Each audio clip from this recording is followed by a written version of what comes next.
প্রতিটা মানুষ চায় যে আমি এখন কেন মরবো, আমি আরো 10 বছর পরে মরবো, আরো 100 বছর পরে মরবো। প্রতিটা মানুষ চায়। মাইকেল জ্যাকসন পৃথিবীর জমিনে একজন পপ তারকা ছিল, মাইকেল জ্যাকসন। আমরা তাকে চোখে দেখিনি, ওই 90 দশকের ওই দিক মারা গেছে। আর ওই 90 দশকের পরে আমাদের জন্ম। যে কথা বলছিলাম, মাইকেল জ্যাকসনের ইতিহাস আমি দেখেছি। মাইকেল জ্যাকসন পৃথিবীর জমিনে সে ওয়াদা করেছিল আমি 100 বছর বাঁচবো। কয়শো বছর? 100 বছর বাঁচবো। যার কারণে তার শরীরে সে মোটামুটি 80টা সার্জারি করেছিল। যখনই কোথাও কোনো সমস্যা দেখা যায় সার্জারি করে ওটা তুলে ফেলে অথবা সংশোধন করে। যে কাপড় পরে একবার বাড়ি থেকে বের হয়েছে ওই কাপড় পরে আর দ্বিতীয়বার বাড়ি থেকে বের হয় নাই। যে চশমা একবার ব্যবহার করেছে ওটা আর দ্বিতীয়বার ব্যবহার করে নাই। তাকে চেক আপ করার জন্য দিনে 3 বার বাড়িতে ডক্টর আসতো।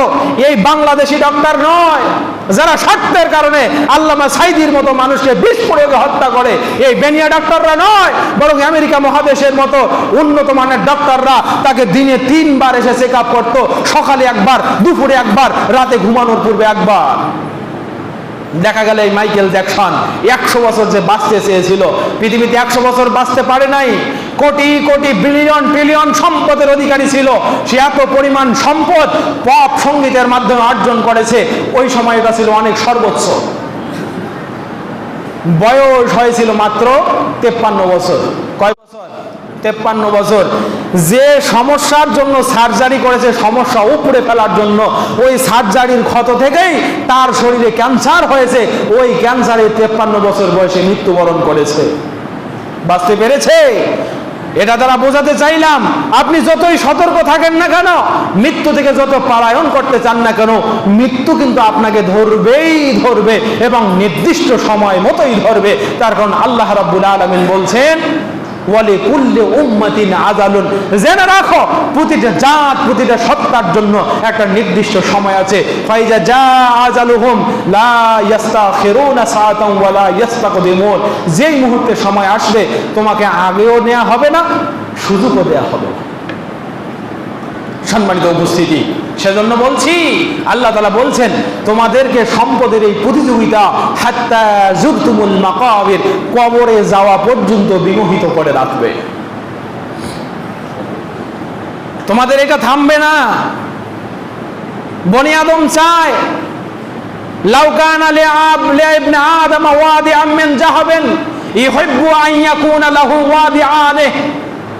বনি আদম চায় একটা স্বর্ণের পাহাড় হয়েছে, আরো একটা পাহাড় কেন হয় না?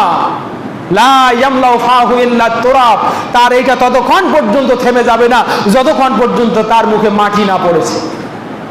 মুখে যতক্ষণ পর্যন্ত মাটি পড়বে না ততক্ষণ পর্যন্ত আর এই প্রতিযোগিতা থামবে না।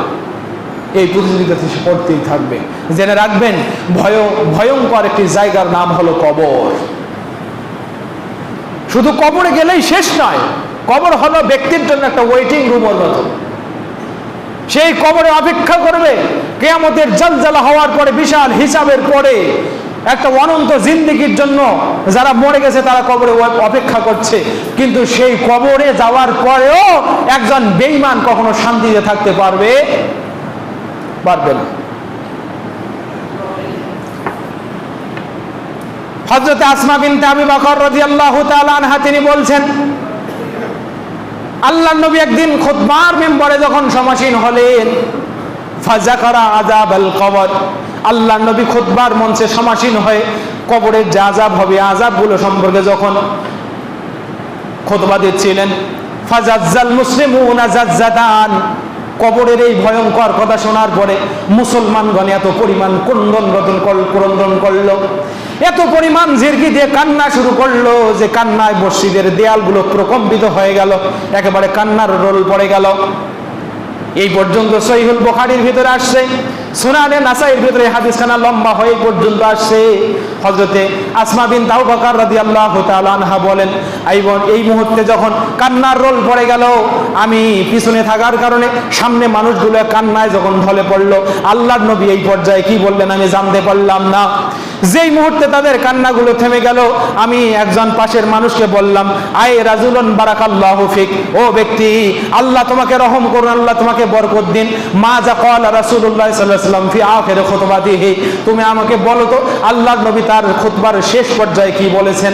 আল্লাহর নবী কি বলেছেন এটা আমি জানতে চাই, আমি তো বুঝতে পারি নাই তার কথাগুলো। এবার সাহাবী বললেন, ও আসমা জেনে রাখো আল্লাহর নবী বলছেন, লাকাদ উহিয়া ইলাইয়া, আমার প্রতি ওহী করা হয়েছে, হে সাহাবীরা জেনে রাখো আমার প্রতি ওহী করা হয়েছে, আনতুম তুফতানুনা ফিল কুবুর মাসালান ফিতনাতিদ দাজ্জাল, তোমরা কবরের ভিতরে যখন যাবে দাজ্জালের ফিতনার মতো ফিতনায় তোমরা কবরে নিপতিত হয়ে যাবে। কবরের ফিতনা হবে দাজ্জালের ফিতনার মতো। সম্মানিত উপস্থিতি, হযরত ওসমান ইবনে আফফান রাদিয়াল্লাহু তাআলা আনহু ইজা ওয়াকাফাল কবরা বাকা হাত্তা ইয়াবুল্লা লিহিয়াতাহু, যখন তিনি কবরের পাশে দাঁড়াতেন তখন তার কান্নায় করতে করতে তার কান্নায় চোখের পানিতে দাড়ি মোবারক পর্যন্ত ভিজে যেত। সাহাবীগণ বললেন, আমিরুল মুমিনিন তুযকারু ফিকা জান্নাত ওয়ান নার, আপনার কাছে জাহান্নামের কথা বর্ণনা করা হয়, জান্নাতের কথা বর্ণনা করা হয়, ফালা তাবকি, আপনি তখন কাঁদেন না, ওয়া তাবকি মিন হাযা, কিন্তু এই কবরের পাশে আসলেই আপনি কাঁদেন কেন? কি ঘটনা কবরের ভিতরে, বা কবরকে আপনি কিভাবে দেখেন আপনি একটু বলেন, আমরা জানতে চাই। তখন তিনি বলছেন, আমার বন্ধু শোনো, আমি আল্লাহর নবীর মুখ থেকে শুনেছি এই কবর হলো এমন একটি জায়গা, ফাইনাল কবরা মানজিলুম মিন আউয়ালা মানজিলুম মিন মানাজিলিল আখিরা, মৃত্যুর পরে অনেকগুলো মঞ্জিল একজন ব্যক্তিকে পাড়ি দিতে হবে। এই কবরটা হলো এমন একটি জায়গা যে জায়গা ওই মঞ্জিলগুলোর প্রথম জায়গা। ফামান আইসারা মিনহু, যারা কবরে শান্তিতে থাকবে, ফামা বাদাহু আইসারা, তারপরে সমস্ত মঞ্জিলগুলো তার জন্য সহজ হয়ে যাবে।